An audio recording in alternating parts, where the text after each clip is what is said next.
Thanks for joining me on this journey of joy, grief, and authenticity. I have my husband Jamin here with me again this time, and today we want to talk about what it's like to grieve differently under the same roof. So we're just going to tell you a little bit about our experiences as a couple. So I've talked a lot about in several different episodes how people grieve differently, and so a lot of the things that you've heard me say, it might not be applicable to somebody else at all.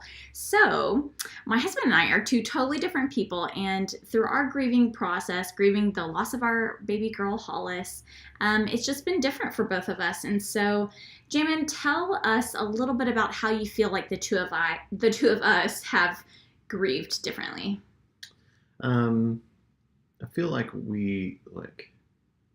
it's really kind of our personalities, and it's just like a side of it. I feel like you like to be out there a lot and talk through how you're feeling and your emotions, and you like to spend time in that.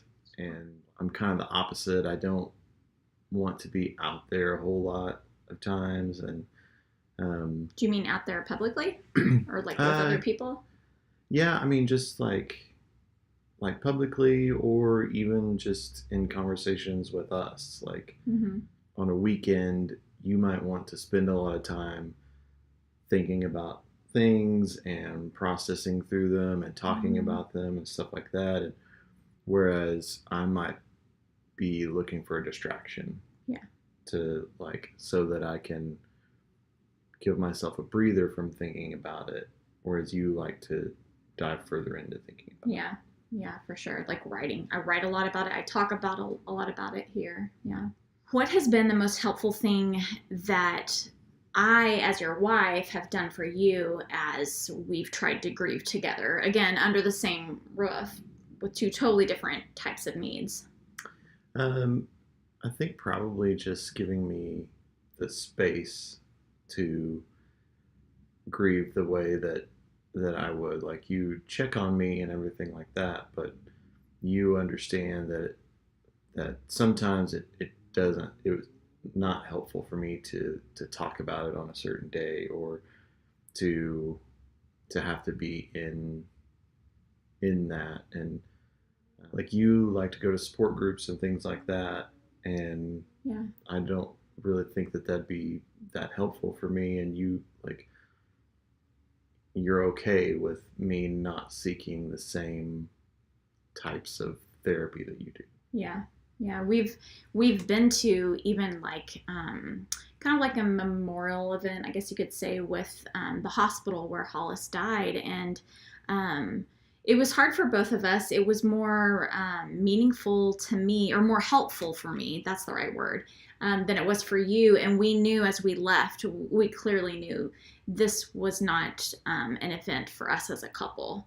And that was okay. We were okay with that.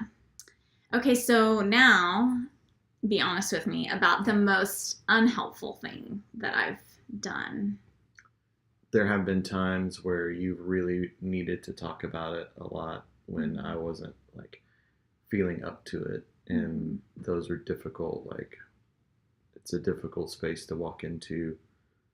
I feel like you can go into and out of emotion more easily than I do. Yeah.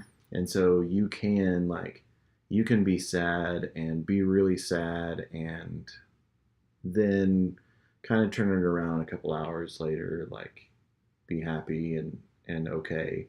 And whereas I'm much more slow, I'm much more slowly to get sad and much more slowly to come out of being sad. And so some of those times, when you wanted to have a conversation that would maybe be an hour-long conversation that we could have, and then a little bit later, you'd be okay and moved on.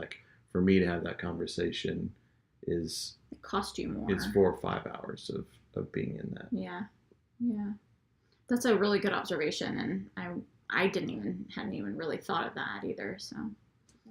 So I have some friends who have been through something similar, a colleague, and it as we sat down to talk about it, we learned how differently we grieve, and I actually grieve a lot more like her husband, and she grieves a lot more like Jamin. And so it was really interesting to hear her talk about um, living under the same roof with somebody, and you want to do what's helpful for them, and at the same time you have to grieve in a way that is helpful for you, and it can be completely opposite.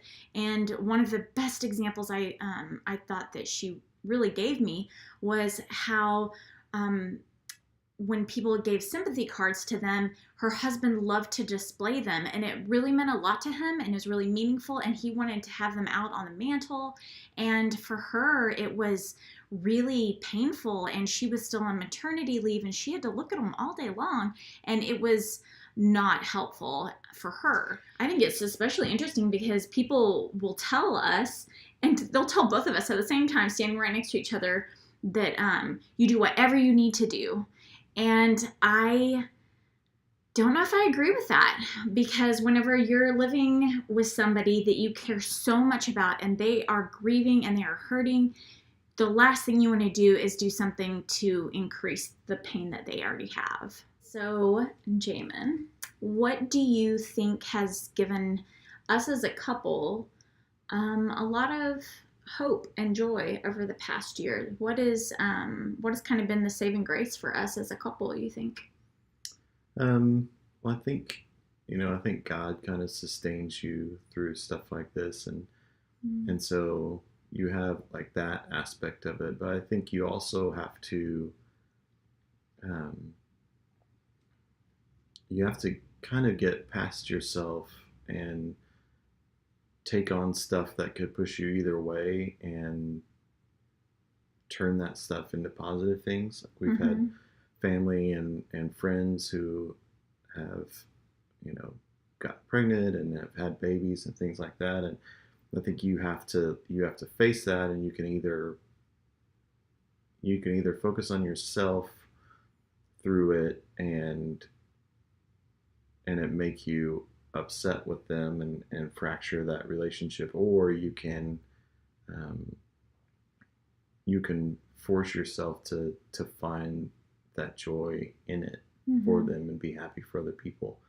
When you learn to do that, it gives you a lot of hope, because you're seeing the positive side of things rather than viewing it as a negative for you, or a personal attack against you, which it's not. But the more you think about yourself, the more your mind goes in those crazy places where you think everything is all about you. And boy, that is like, I totally agree. That is one of the most powerful things in terms of just not being sad and depressed about everything, is just knowing that or making it less about you and continually trying to think about other people and put them first, or just think about other people and don't think about yourself, especially in marriage, because it's really helpful for us. If I'm thinking about you and I'm concerned about you, then I'm less likely to be,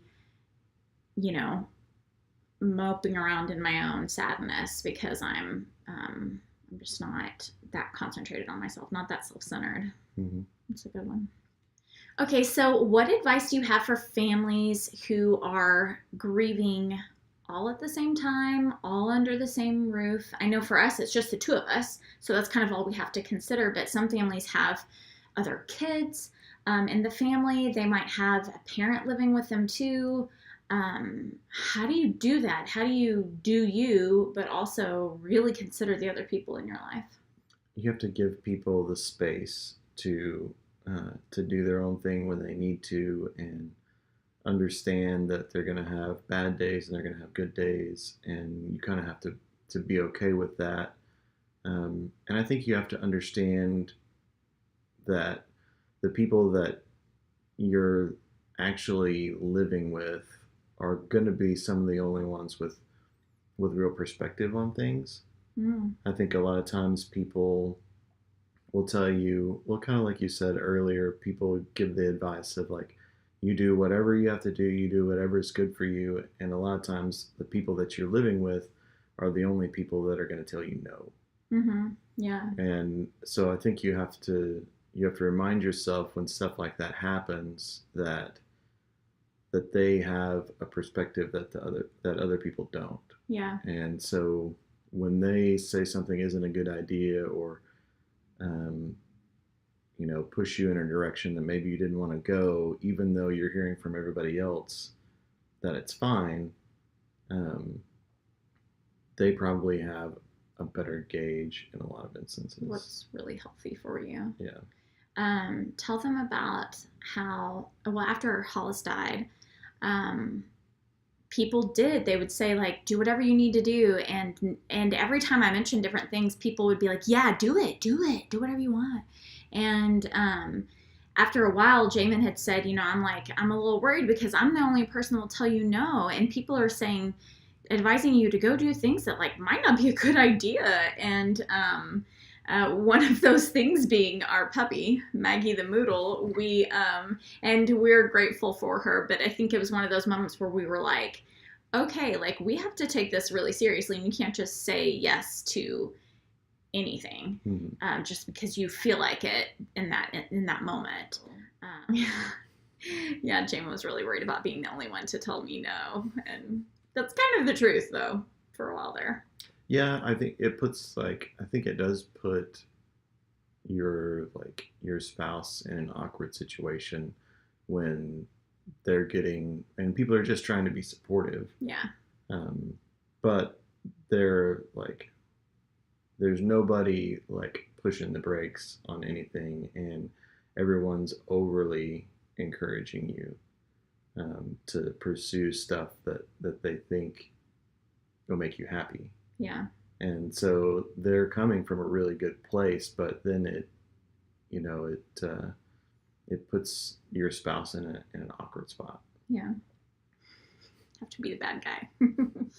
Well, thank you for joining us on this journey of joy, grief, and authenticity. And I hope this helps somebody out there, a family or a couple who is trying to get through loss and get through the journey together. And it's not as simple as it sounds. So thank you guys, and we'll see you on another episode soon of Joy, Grief, and Authenticity.